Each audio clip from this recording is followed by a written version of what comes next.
essence, the aura, you can say the same thing, but from him it just sounds very, very special because this person is very, very special. And we are extremely lucky that Peter said yes to come to our event, and we all can enjoy this very close encounter with something very, very, very special. Thank you, Peter, very much, and I shut up.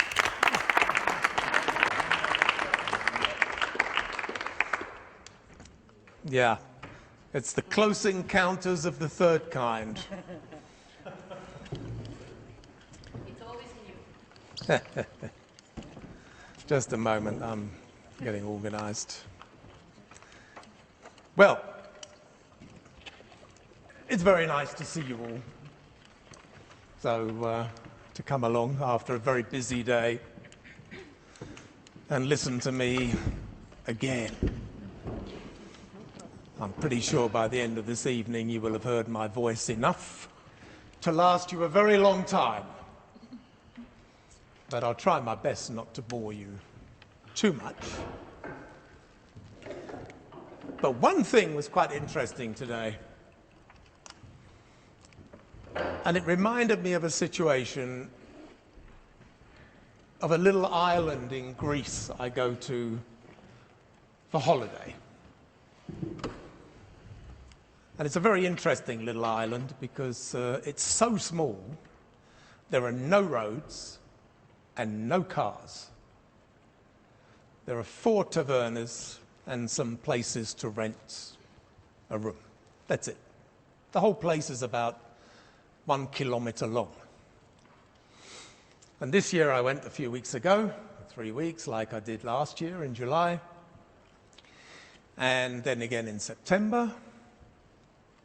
Nice.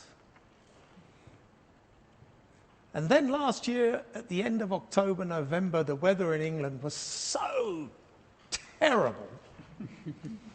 I thought, I have to go, I have to get out. Now, the weather in Greece, the Greek islands at that time of the year is okay, but, you know, it's not the middle of summer.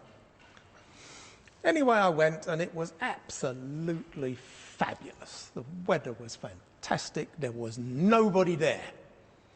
2 of the tavernas already closed, and it was really more or less just me. It's like my idea of paradise. And one night, it started to rain. Really rain. I thought, oh, this is not so good. I wanted to walk along to the taverna to have something to eat. I thought, what am I going to do? Then I remembered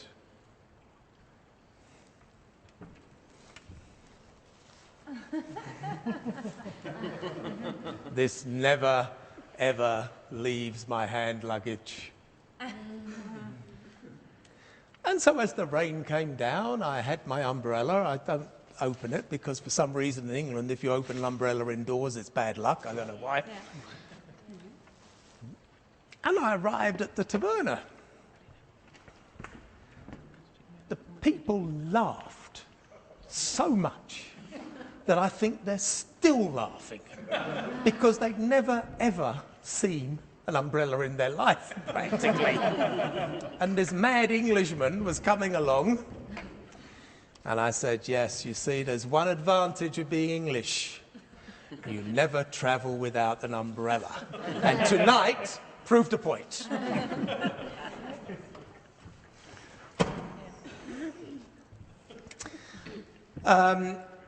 I just wanted to say to you, you know, last year when we did this, it was a very lovely evening. I enjoyed it a lot. So I certainly don't want to go over the same things that I talked about last year, which was mainly my own personal thing of how I got into dancing and all that stuff. So I thought, well, actually what I would do in the first instance, and then I'm going to leave it up to you, is just say 1 or 2 words about the state of dance sport right now, because that's something which is absolutely vitally important to you all. Now, when I say dance sport, there are 2 or 3 different ways of looking at this, you know. The way a competitor looks at it, an athlete looks at it, the way judges look at it, coaches look at it, administrators look at it. And the unfortunate thing is everybody looks at it from a different point of view. So you need to be quite sophisticated in your thinking to be able to try and pull this whole thing together. But I have to say that whereas in the last few years I've had some concerns about what is happening, I attended the AGM of the WDSF in Rome this year. And I really felt that there was a major change. There were changes in the people, literally, the persons sitting there on the stage, and a different attitude towards things. And so for the first time, I really felt that, yeah, this has a chance. Because I think the people who are now in charge are clever enough,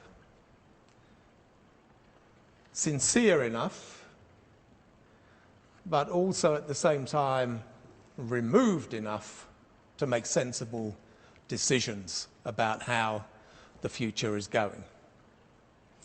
And it was a very, very, very nice experience to see this quite considerable change from the last few years, which sometimes got pretty heavy.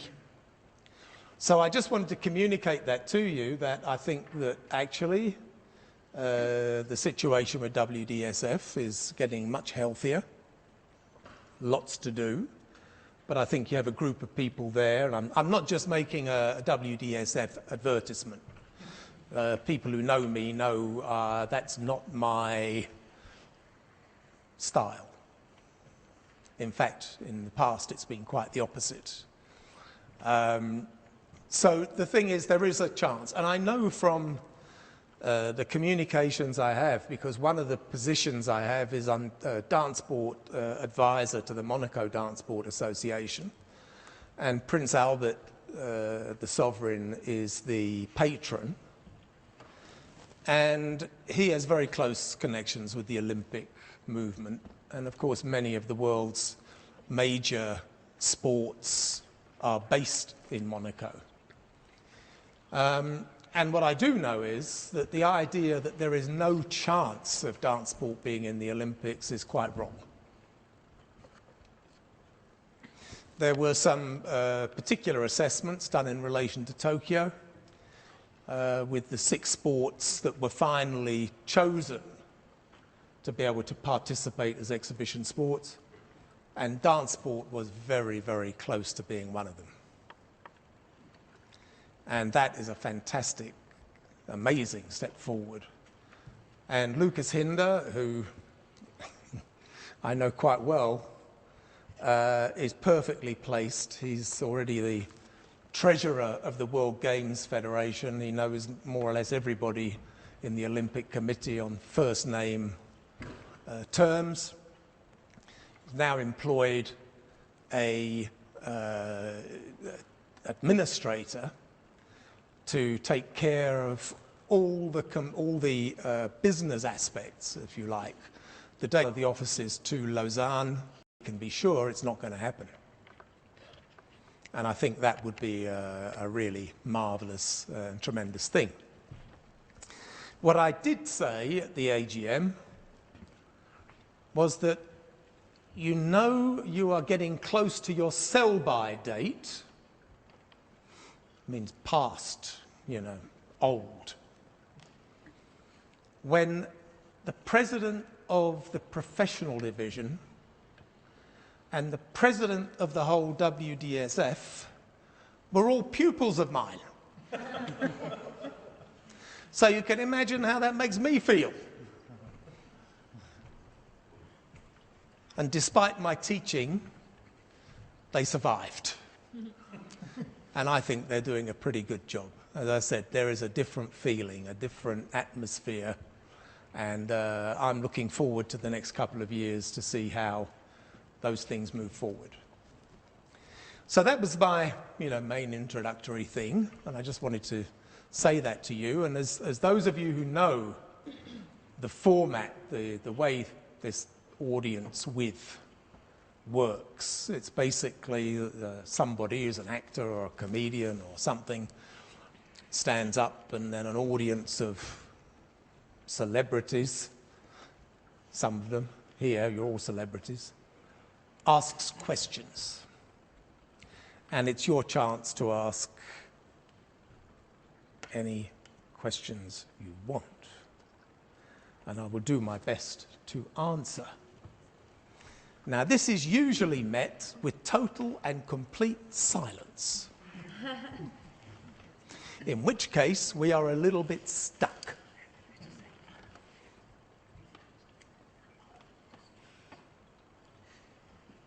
Peter, I would like to know what your opinion is in relation to trying. Okay, I would like to hear your opinion in relation to the It's kind not of. on anyway. It's not on anyway. Okay, now last time. Here we go. Oh, okay. I would like to hear your opinion in relation to the music that we are using and the actions that we are teaching the couples. If we should rethink either one of them. Because especially in Latin, I have the feeling that between the music that is being played and what the kids are supposed to be doing and supposed to be dancing, which then can be judged to some extent fairly, that gap, I have the feeling, widening. Well, now, if you'd been at my lecture this morning, Okay, next point. you would know my rather extraordinary opinions on that. And for those of you who weren't at the lecture, why this keeps on falling off. Anyway,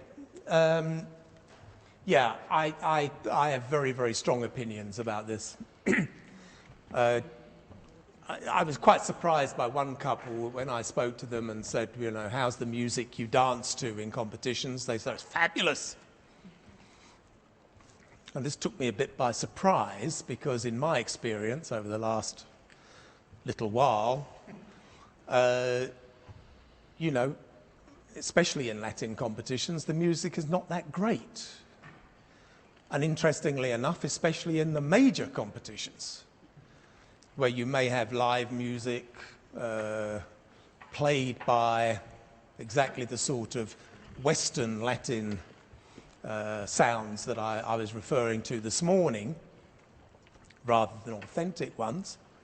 But the fact is, that's what it is.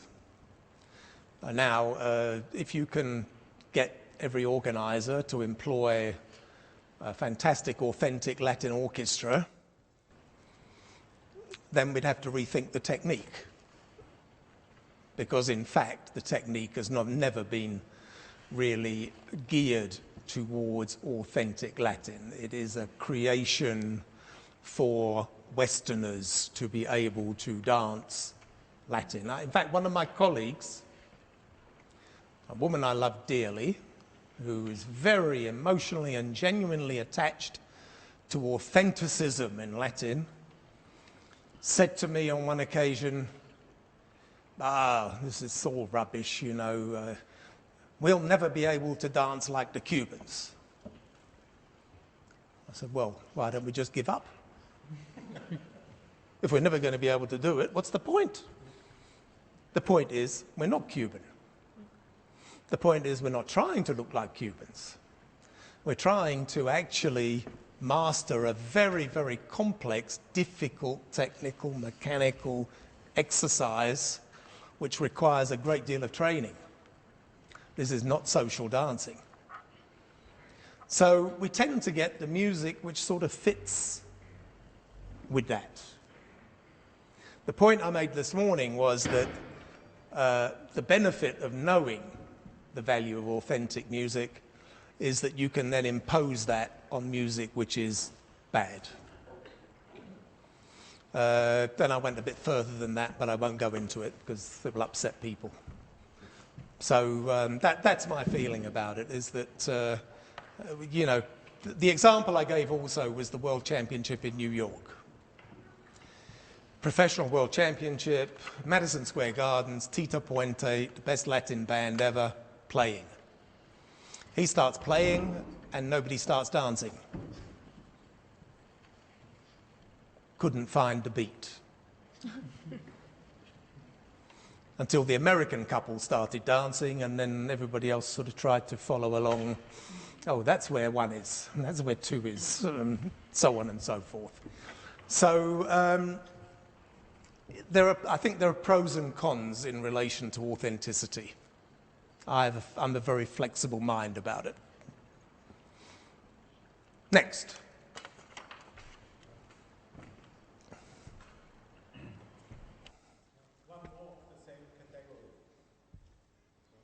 What? One more question of the same category. I'm also around for quite a while in dancing. You're kidding. And the music has been slowed down by the authorities always. So when I started to dance, I learned samba played at 50 speed. But in fact, the couples are dancing much faster. So in my routine, there was the highlight if I had 2 or 3 syncopated bars in the whole routine. Couples nowadays dance 2 or 3 syncopated rhythms in every bar. So the actual speed of the couples has enormously increased. So what was the intention to take the speed down, because it didn't happen, you worked the other way around? Well, I get your point, but on the other hand, if the music was faster, they wouldn't be able to do 3 syncopations in one bar. You know, so it sort of solves itself. But what you say is absolutely correct.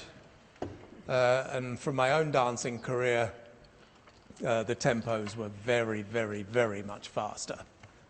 Not only in Latin, but in standard too. And I can give you a very good example of it. I ran a competition as an experiment in London in a very, very beautiful Art Deco ballroom. Perfect for a standard ballroom competition. And I particularly just limited it to 4 couples. And it was solo dances, and they came on, they went off, they came on, it was just kept on going.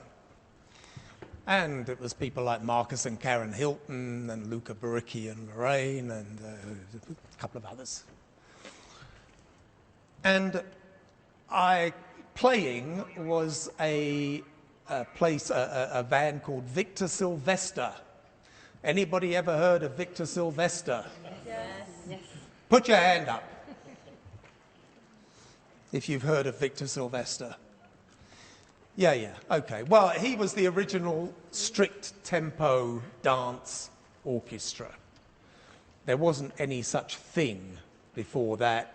He actually created strict tempo dancing with his orchestra. He was previously the world champion.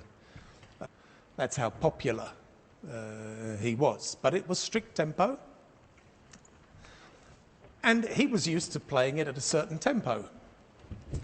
And over time, he got sort of a bit left out in favour of the more modern bands. And I decided it would be wonderful to have him play in this fabulous room.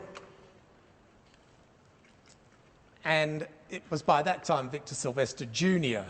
who was actually leading the orchestra. And when we came to the rehearsal in the afternoon, it became very clear that the tempos were quite fast. In other words, he was still playing the tempos that they would have been playing in the late 60s.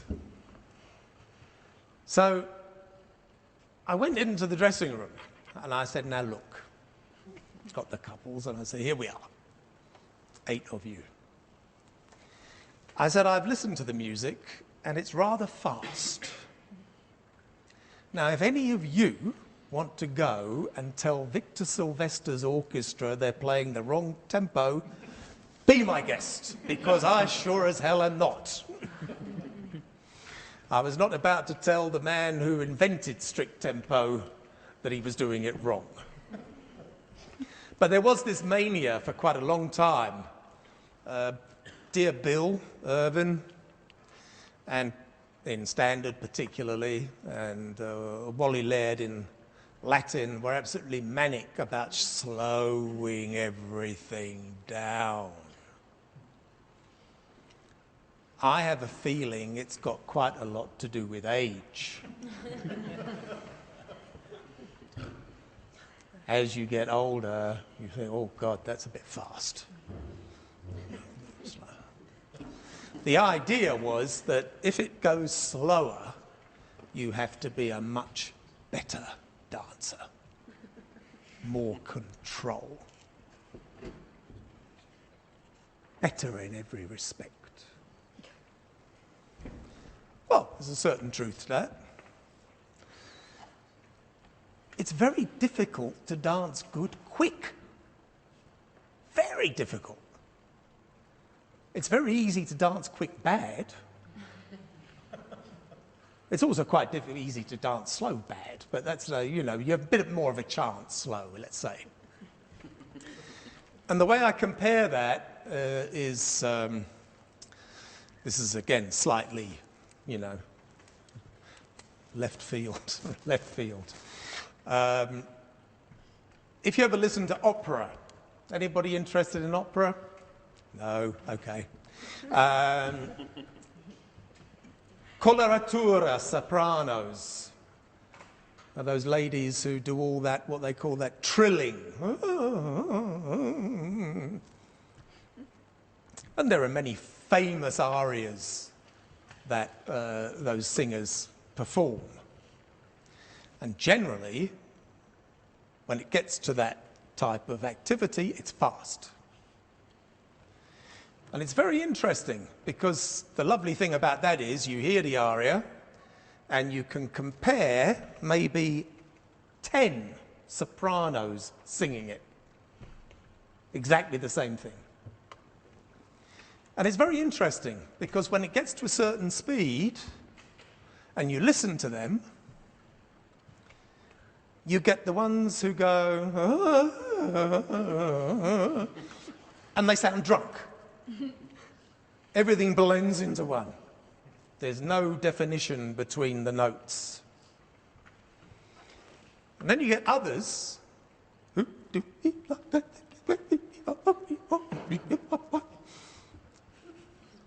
separated. And it's horrible. So you have the drunks and the control freaks.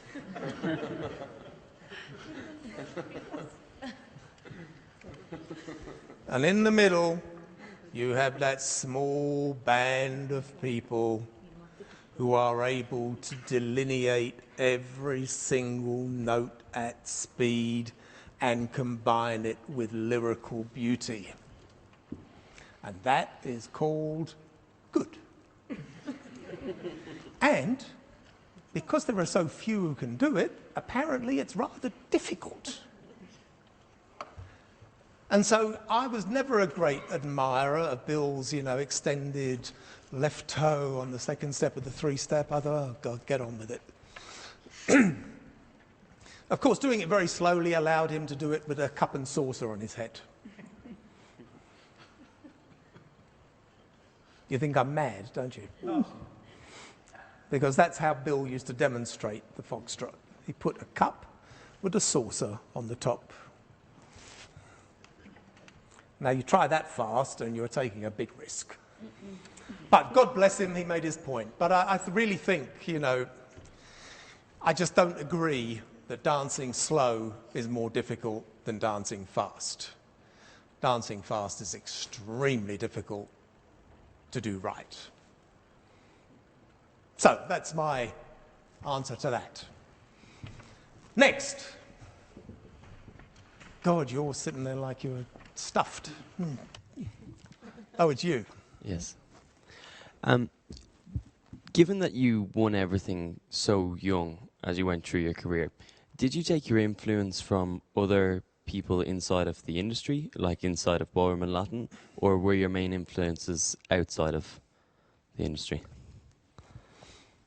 Well, I said a little bit about this last year. In standard ballroom dancing, there were quite a few people who I admired enormously, even when I was young. And I've said it many, many times, but to my mind, Peter Eggleton and Brenda Winslade are still the best standard ballroom dancers I've ever seen. Now, these are names that probably mean nothing to you. I'll come back to that in a second. If you look at them on video, it looks like something from the 18th century. But as I said, I'll come back to that in a second. I have to say, in Latin, no, there was absolutely nobody that really floated my boat in any way, shape or form. So I was a bit stuck. I was always, in fact, my main teacher, well, in fact, really my only teacher, Wally Laird, by that time looked a bit like me, you know, round-shouldered, not exactly slim, and he would demonstrate. Goes like this. Oh, okay, goes like that. Doing my very best to look like Wally Laird. And I was 16. And on one occasion at Hammersmith Palais, which was a very, very, very famous ballroom where there were many big events held, it was an iconic place. There was a woman called Peggy Spencer, who just recently passed away, who was very well known in Great Britain dance-wise because she was always on the television. She was always the one that if you needed a ballroom dancey person, you get Peggy. So she would pop up everywhere. And one competition, she was standing on the balcony because there was one end where all the professionals used to stand, mainly because the bar was that end, to watch the competitions.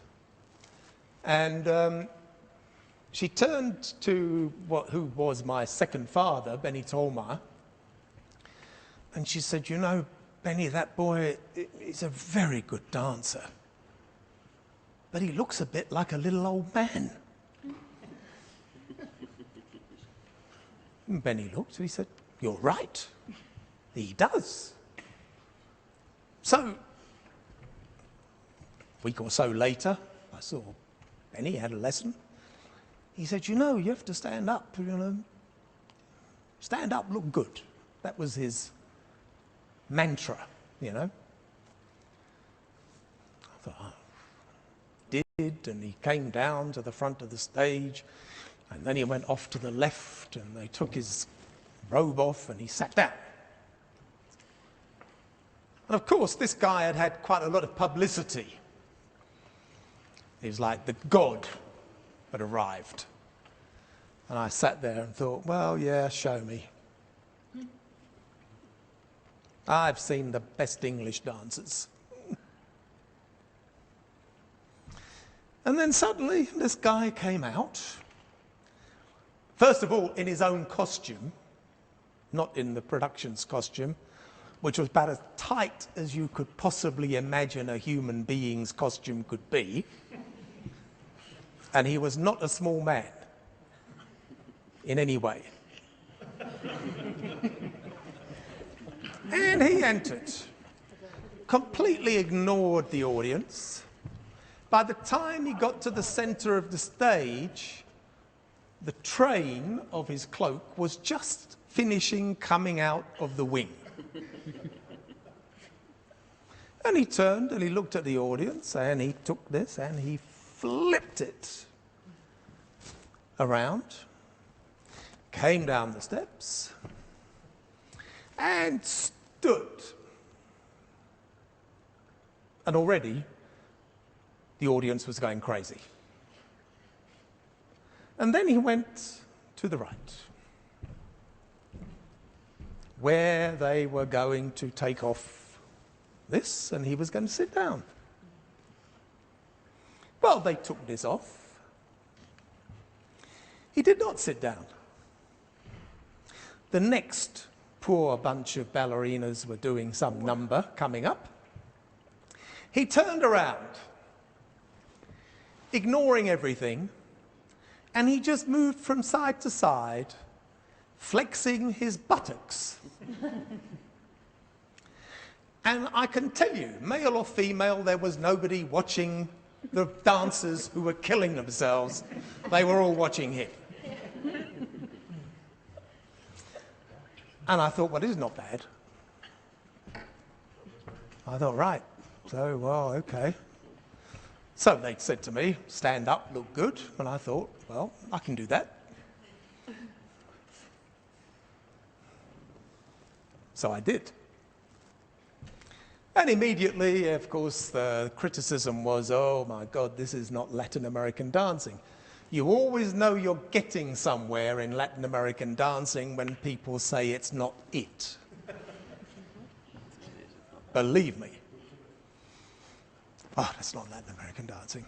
Well, it was all about being pulled up. It was all about being extended. It was all about the beauty and the use of the leg. Seems to me that most people are doing that now. So I've got news for you. If you're a man and you're dancing in that way, you're doing it wrong. I don't think.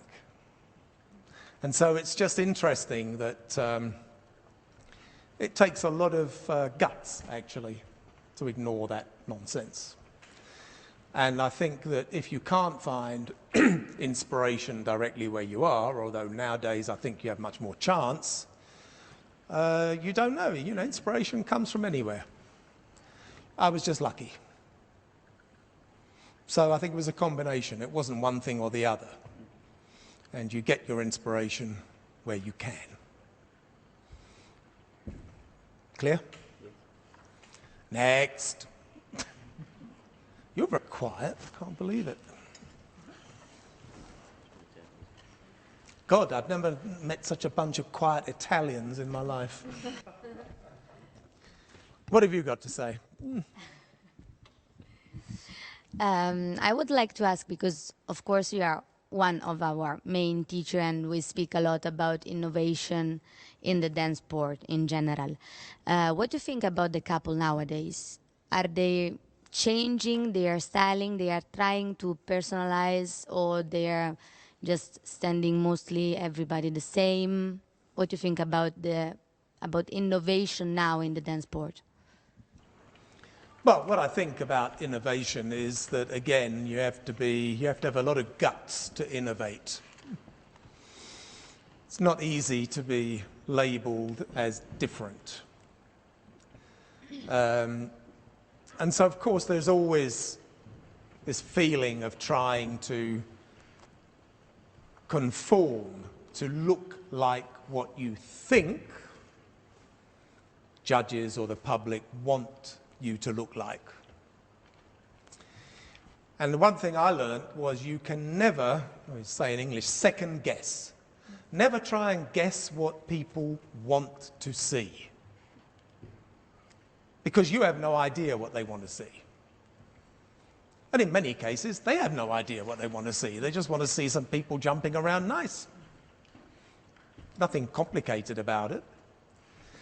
But when you go back in history, I mean, the people who have made the largest impact, they're always not always the most successful, but the ones who are most memorable are the ones who actually did not just follow the safe line. People like Vernon Brock and Beverly Donahue, a professional American couple who were the couple that actually started dancing at the World Championships in New York to save everybody else's embarrassment. They danced in the Rising Star competition in Blackpool, professional, and they were out about the third round because what they were doing was apparently so crazy. By the time we got to Wednesday night, they were in the final of the Open in 3 dances because people had just gone, oh, this is just fantastic. So that's good value because within 4 days you go from the third round of the Rising Star to 3 dances in the final. You're doing pretty good. And they were pioneers. They did things which no one had seen before, no one expected, and stuck to it. And it was a very important part of development. There are many other examples. Well, there are quite a few other examples. So, you know, to maintain your own individuality, and in fact Tommy was talking about that this morning a bit, it takes quite a lot of guts and sincerity to stick with it. And the problem with people like me, when I was a dancer, you know, a lot of people didn't particularly like what I did. But it's okay, because I couldn't do it any other way. It had to be like this. If somebody could tell me something which would help me to do what I did better, I was thrilled. I was the easiest person to teach in the world, which may make you somewhat surprised. But if it didn't help, I'm like, not interested. I know what it should be. It's a self-knowledge, it's a self-understanding. And if you don't have that, then you are always looking for how it should go. And so for people who normally stick with their individuality, who, regardless of the criticism, carry on, you have to be tough. You have to be very, very tough.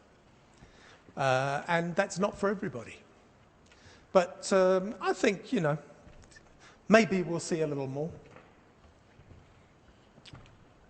But I'm waiting. I'm waiting to look at something and go, wow. And the moment, as I said, they say, that's not Latin American dancing, we're onto something, because we're moving forward. So I don't know if that answers your question in any way, shape or form. Oh, thank you very much. She's getting married.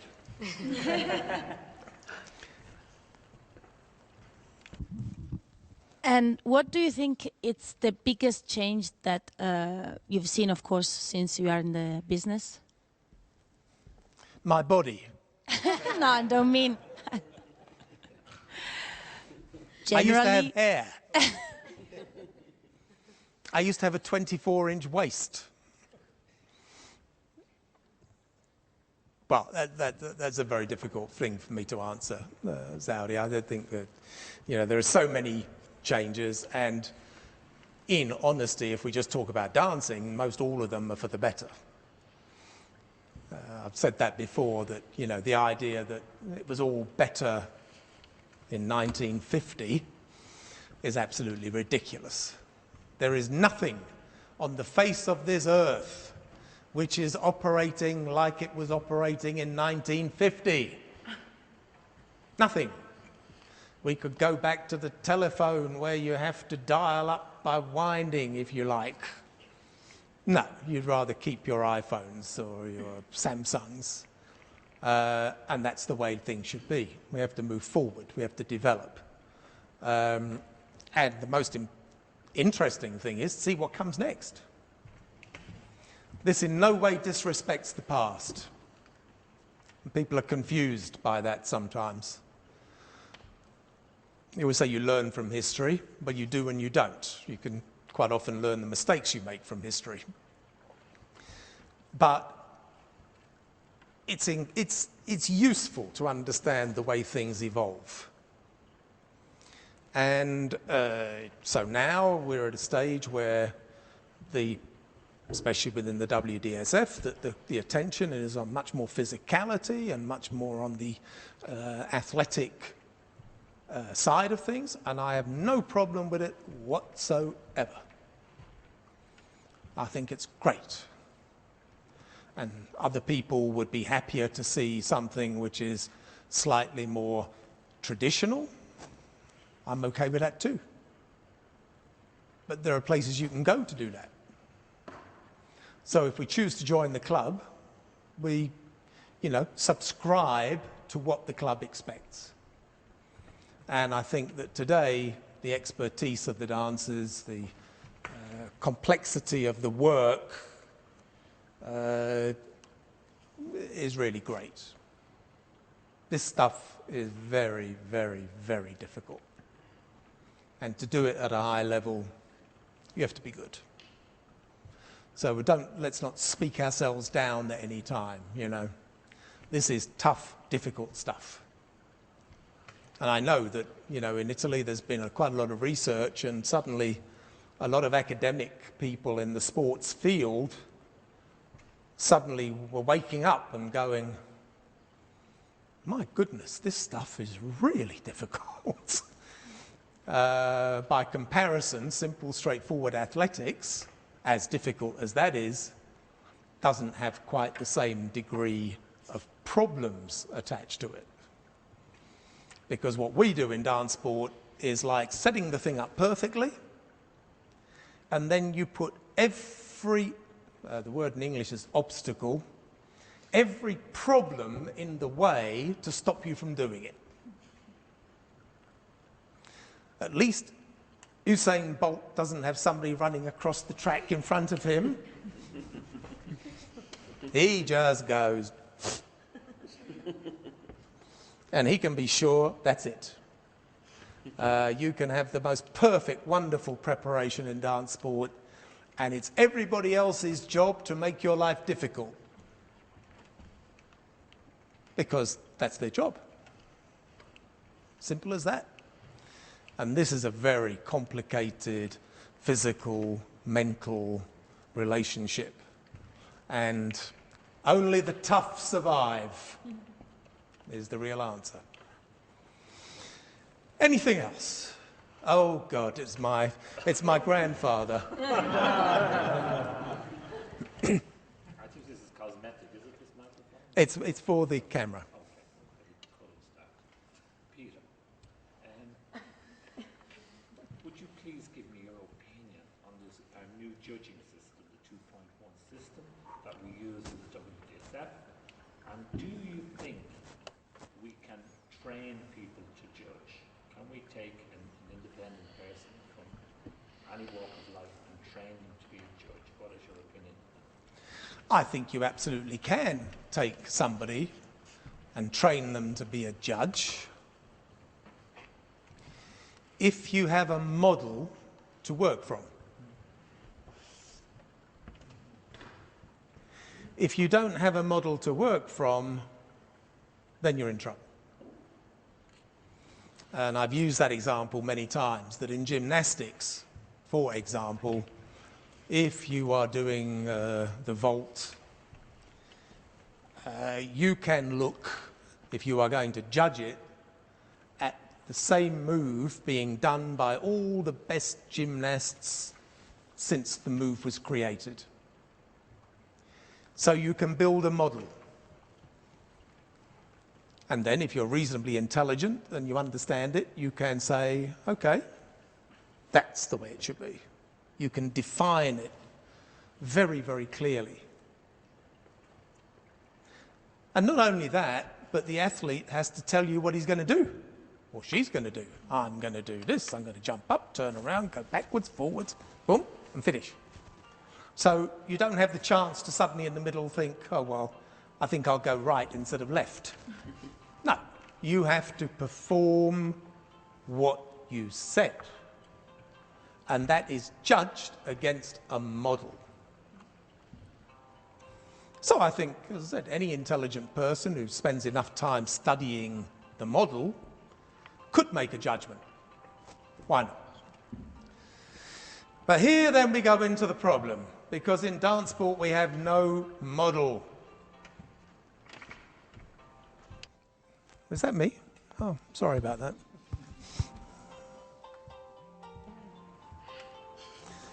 Oh, dear God. Thank you.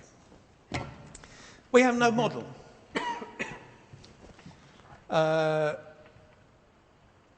Everybody is doing different things. No one is telling you what they're going to do. They also have to navigate, as I said, these problems, these obstacles. So what is the model that you are judging against? Well, I haven't found one yet. I haven't found one yet. I think there are two important points. The attempt with the new judging system, I think, is a very fair, reasonable idea to comply with the requirements of the Olympic Committee. So we just, let's, just be clear about that. It's a box to tick. You need to define the judging. Well, we've defined it. And as we saw in the assessments today, you get assessed. Now, whether that gives you a full and complete picture, all the pieces don't necessarily add up to a whole. But the information is useful anyway. But in relation to the serious aspects of the judging system, I would like to see a lot of the restrictions in terms of the maximum or the minimum mark you can give taken away. I think there's a lot of work to be done, but I also I'm not against the fact that at least there is a start. That's what best I can say about it. Because there are a lot of judges and they pay their money, and everybody else in the world has got a commission. The judges have nothing. So she proposed that, and so now we're going to have a judges' commission. And I think the thing about it is that I would have liked the proposal to go much further, is that judges are accountable for their marks. And if something seems to be not correct, they can be referred to the commission. But then you need people at the top of the commission who have the respect of the judges, that when they say, what did you mean by that? And I'll give you a very good example quickly. Quite a few years ago, when I was still judging at Blackpool, I marked the champion, the guy and girl that won, 6th in the foxtrot. Gave them 3 firsts in the other dances. And I could imagine that people would look at that and go, this guy has gone out of his mind. How could you have 3 firsts and a 6th? Well, the answer is quite easy. Quite easy. And I was quite happy about my mark. No one ever challenged me about it, which, good for them. But if Bill Irvin had come to me and said, what are you up to? What are you doing? I would have said, well, unfortunately, Bill, on every lowering on the 3rd step, it was far too early, and that made the entire action wrong. I didn't say that to him because he didn't ask, until a few months later. And I asked him, I said, what did you think about this one? I said, I marked him 6th. I thought it was awful. It's a simple, what we call a schoolboy error. Lowering at the wrong time consistently, not just in the final, but throughout the competition. So to me, there was no... It's bad. He said, you're quite right. But anyway, the couple won the foxtrot and they won the competition, so no one cared. But what I think is important is that we do move toward, well, I've heard several different stories lately about this judging system, towards some way of absolutely being able to make the judges accountable. We can't just say any longer, well, I'm a judge and that's what I think, and screw you. You go, I did this, and you need to have an explanation. And that's why if you take, you know, in the major championship, the difference between a first and a sixth, I mean, that is enormous.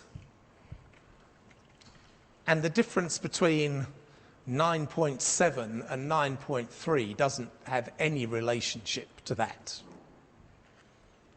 And so if I was judging and I saw the same thing happen with the new system, I'd want to give it like about a 5. But you can't. And that, I think it's a major fault. But I also I've got no problem with the attempt to make the system, which from the Olympic point of view complies. But as to whether you can teach judges, I still have my doubts. But I may be proved wrong. So, anything else finally before I shut up? Because I've said a lot today. No? That's it? Maybe I have a question. Maybe? Yeah. Not for sure? Really? You're normally quite sure. Peter, do you think that we ever will be in the future able to come back to the situation where we have, instead of 300 couples and 300 spectators, 300 couples and 10,000 spectators? I don't know. I don't know. Actually, you remind me just briefly of the first time that Lynn Harmon and I went to do a demonstration in Canada was in Montreal. And we went along, we're going to do a 10-dance show, fine. We walked into this place, which was the biggest ice arena in Montreal. Huge. It was absolutely packed. Really, it was packed. It was the most fabulous thing. Social dancers and competitive dancers, and fabulous. And it was really a pleasure to do the show because, I mean, the audience was just sensational. So, well, I think it only took about 10 years on from there to kill the whole thing. And now you're very lucky in Canada, and I'm fed up with hearing my voice, more importantly. And I have to teach tomorrow, so I need something of a voice left. So I want to thank you for being kind enough to come along. You've all had long, difficult days, so I really appreciate it. Thank you. Thank you very much. Thank you. Nice nose. Okay, everybody, relax. Thank you very much. It was a great pleasure. Hopefully I have a good night's sleep, and tomorrow we start Exactly. again with the progress. Time for bed, no clubbing.